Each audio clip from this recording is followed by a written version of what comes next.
Today down in the comments, I want to talk about video store nostalgia. I want to talk about your favorite movie to rent when you used to go to the mom and pop video store, when you used to go to Blockbuster, when you used to go to Hollywood Video. What was your favorite movie that you rented over and over again? You didn't own, you didn't buy it. You just rented that tape over and over and over again. Let's hear it down in the comments. Hello, I'm Adam Caesar. This is Project Black T-shirt, the channel where we take horror movies, recently released or reissue horror movies, and then pair them with a piece of horror literature that you will enjoy reading if you like those movies. I'm the author of Clown in the Cornfield. It is a teen slasher novel out now in hardcover, ebook, audiobook, wherever books are sold. Go down to your local Barnes & Noble and grab this, pick this up. Everyone who supported this book, thank you so much. Everyone who's reviewed the book, thank you so much. Everyone who's told a friend, really, really appreciate it. And if you've read this one, if you've enjoyed it, I've got like 10 other books for you. Go check out my back catalog. They're all just as good, I promise. Today we are going to spotlight another DVD Blu-ray company, DVD Blu-ray label.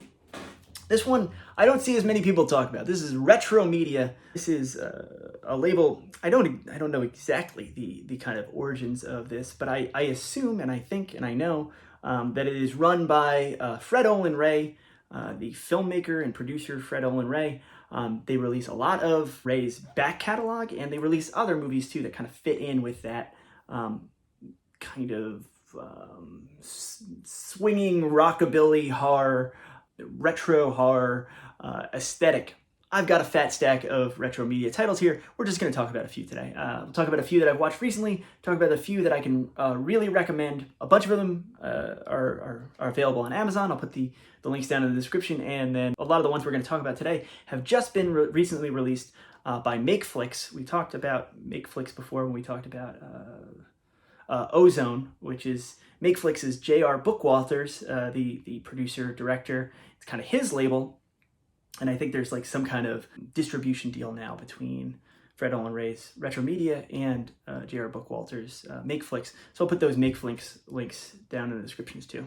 The first movie we're going to talk about is Biohazard. This was directed by Fred Olen Ray himself. 1983-84 picture that owes a lot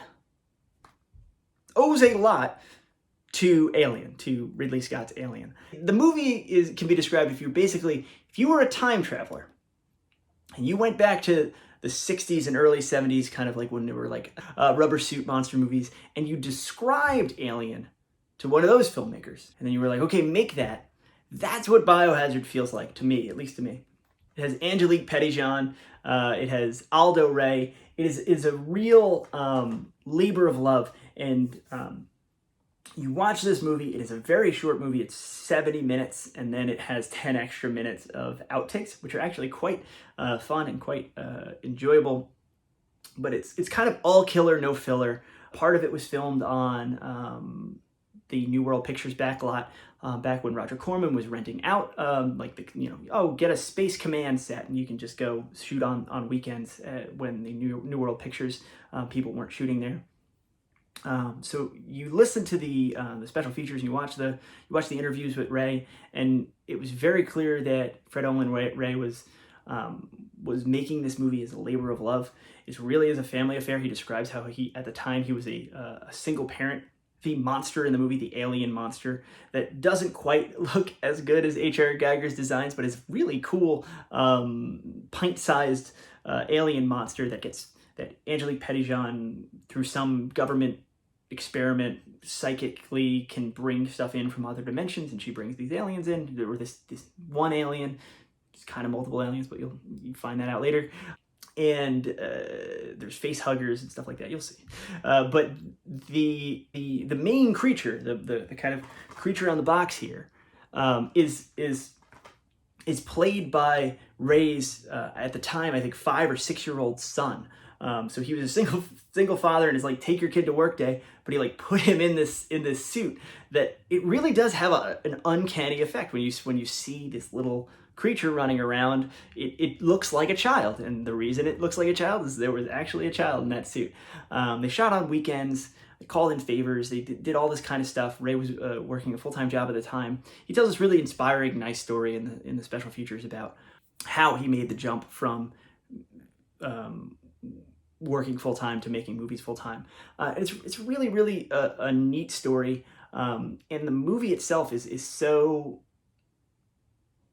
I want to call it goofy, but it is a little bit tongue-in-cheek.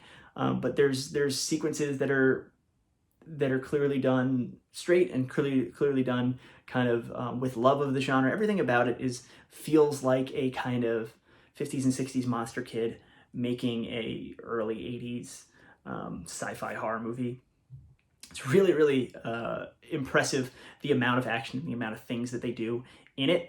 And the ending is just such a weird, out of left field, almost non-ending, that really has to be seen to be believed. Not the best movie I'm going to talk about.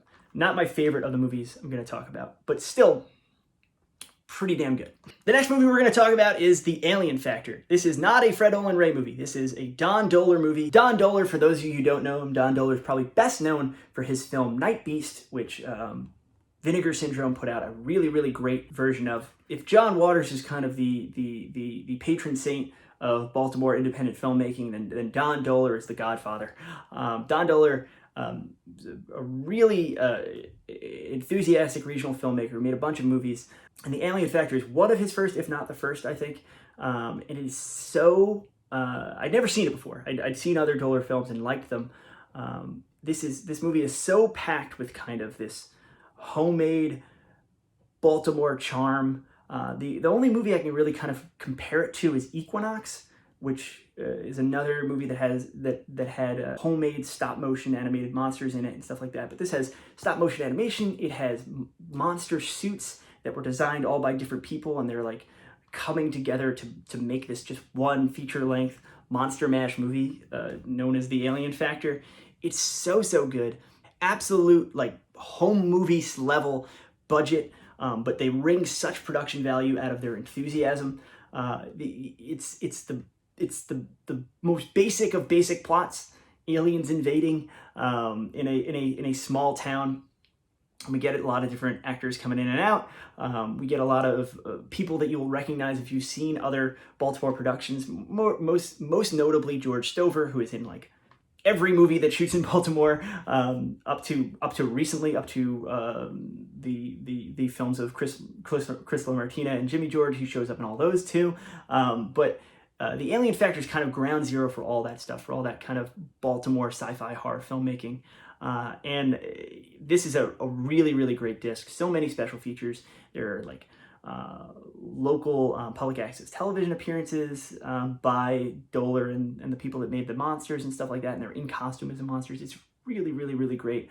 Count Gordeval segments are on here. It's what a treat for like a monster kid who thinks they've kind of seen it all. Like if you've seen all the kind of the movies that program on Chiller Theater and Svengoolie, and you think you've seen all that stuff, this is a perfect movie to watch because it's the same people that love that kind of horror, love that kind of 50s monster aesthetic, making their own movie in the 70s. It was one of the best things I watched in 2020. It just brightened up the year for me. The last movie we're going to talk about is another Fred Olen Ray directed film. This is The Phantom Empire, and that cover makes you think almost like Jim Wynorski Sword and Sandal movie. It is not that at all. If it weren't for certain like R-rated sequences, this would 100% just be like a kind of kids adventure serial, almost Indiana Jones type treasure hunting adventure movie. There's underground people, so there's a dash of like H.G. Wells' Time Machine. There's Morlock type creatures. There's far future technology. There's Robbie the robot shows up. Everything that kind of matinee attendee fans enjoy, and it's a real throwback movie in that way. It's really got a hell of a cast too. Sybil Danning is clearly like made out to be the star here, but she doesn't show up till like 50 minutes into the movie, maybe even more. But Jeffrey Combs is here. Robert Quarry from Count Yorga, Vampire. Rust Hamblin shows up for like an extended cameo that was shot separately. I think it's the first thing they shot for the movie because they had the sets and they had Rust Hamblin. So it was on a different movie. So Fred Olen Ray like paid everyone $50 to stay after and shoot a part of another movie secretly using those sets. That kind of stuff, I love that. I love hearing that kind of stuff. I love that kind of story. So this is one of those movies, and like everything here, this is one of those movies where I really enjoy the movie. I think that the movie is great. I think the movie is audacious and weird, and it begins with a couple on a picnic with their dog just getting obliterated by one of these Morlock creatures that wanders out, and that kind of sets off this whole, like, they get a private eye adventurer who comes and his kooky sidekick, and they're going to explore the caves with these experts. So it has that kind of anything goes. Oh, Michelle Bauer shows up as one of the prehistoric women who Sybil Danning kind of keeps as like a slave girl. It's got everything and everyone you want in a movie like this. But more important than the movies themselves almost on some of these discs are just the special features and the descriptions of how these movies were made, and how the kind of like shoestring and a stick of bubble gum and calling in a lot of favors, and how these movies were made in the 70s and 80s with such love and in such kind of insane and weird and low budget conditions, getting stars who were terrible alcoholics that needed to be like shuttled to and from places to just add name value and stuff like that. Like it's if you like the film Ed Wood and you want to see more things like that, more behind the scenes stuff like that, Fred Olen Ray, in a certain extent, he's a very talented writer and director, and a very competent writer and director, but he does have that Ed Wood do-it-yourself feel to his movies, just to a more polished degree, with a little bit more self-awareness. But yeah, I can't recommend all these movies enough. 2 from Fred Olen Ray and 1 from Don Dohler. The Retromedia releases of these are really good. You can tell he's making them himself. You can tell he wants to present his movies in the best light, present himself in the best light.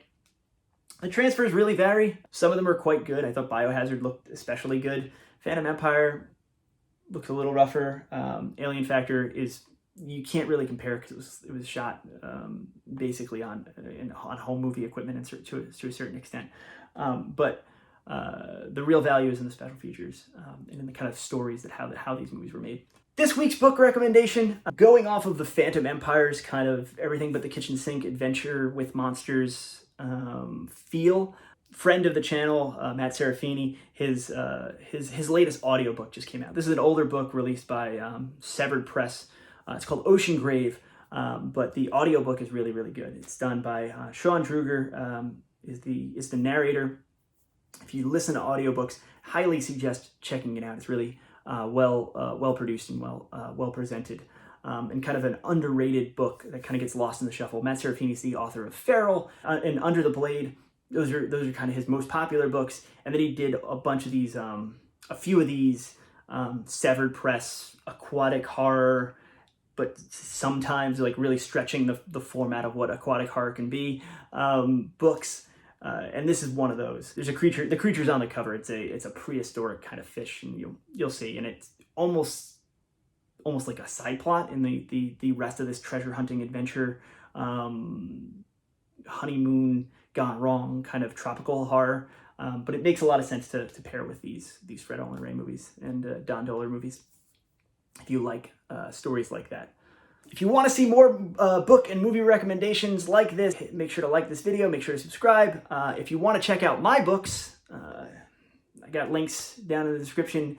If you like the books, if you enjoyed Clown in the Cornfield, leaving a quick review on Amazon, Goodreads, Barnes & Noble, anywhere you can leave a review on the internet, anywhere you can tell your friends about it, tell other readers about it. I really, really, really appreciate it. Thank you so much for everyone helping with this. All right, I'll see you next week where we'll talk more movies and more books.